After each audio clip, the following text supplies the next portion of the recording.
നമുക്ക് പായസം വെക്കേണ്ട പിറന്നാളിന് എന്ന് അമ്മ ചോദിച്ചപ്പോൾ ഞാൻ പറഞ്ഞു അതിൻ്റെ ഒന്നും ആവശ്യമില്ല അമ്മ, ഞാൻ ഇത്രയും വയസ്സായില്ലേ. പക്ഷെ അമ്മ വന്നപ്പോൾ നെയ്പായസം കൊണ്ടുവന്നിട്ടുണ്ടായിരുന്നു. നെയ്പായസം അമ്മയുടെ ഒരു സ്പെഷ്യാലിറ്റിയാണ് കേട്ടോ. പണ്ടെല്ലാം നമ്മുടെ എല്ലാ പിറന്നാളിനും അമ്മ വലിയ ഉരുളിയിൽ പായസം വെച്ചിട്ട് നമുക്ക് തന്നിട്ട് പറയും അടുത്തുള്ള എല്ലാവർക്കും കൊടുക്കണം. എനിക്ക് പണ്ടും ഈ പായസപാത്രം താങ്ങി പിടിച്ച് അടുത്തുള്ള വീടുകളിലേക്കും കസിൻസിനും കൊണ്ട് കൊടുക്കാനായിട്ട് അത്ര വലിയ താല്പര്യം ഉണ്ടായിരുന്നില്ല. പക്ഷെ അമ്മ പറയായിരുന്നു ഇന്ന് ഞാൻ ആദ്യമായിട്ട് അമ്മയായ ദിവസം, ആ ദിവസം ഞാൻ എന്തായാലും സെലിബ്രേറ്റ് ചെയ്യുന്നു. നെയ്പായസം എപ്പോഴും എനിക്ക് മാധവിക്കുട്ടിയമ്മയുടെ നെയ്പായസം എന്ന് പറഞ്ഞ ചെറുകഥ എന്നെ ഓർമ്മിപ്പിക്കും.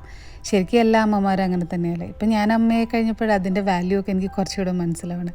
ഇന്നത്തെ എൻ്റെ സന്തോഷം ശരിക്കും എൻ്റെ അമ്മയുടെ സന്തോഷമാണ്. ഞാൻ എത്രത്തോളം ഇന്ന് ഹാപ്പി ആയിരിക്കുന്നു എത്രത്തോളം അതിലധികം ഹാപ്പി ആയിരിക്കുന്നു എൻ്റെ അമ്മ.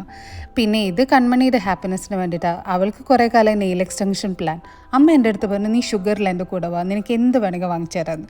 അങ്ങനെ it was A beautiful day. അപ്പോൾ സബ്സ്ക്രൈബ് ചെയ്യുന്ന ഒരുപാട് വീഡിയോസ് ഉണ്ട്, ഞാൻ പതുക്കെ അപ്ലോഡ് ചെയ്യട്ടെ. അപ്പോൾ ബൈ, ടേക്ക് കെയർ.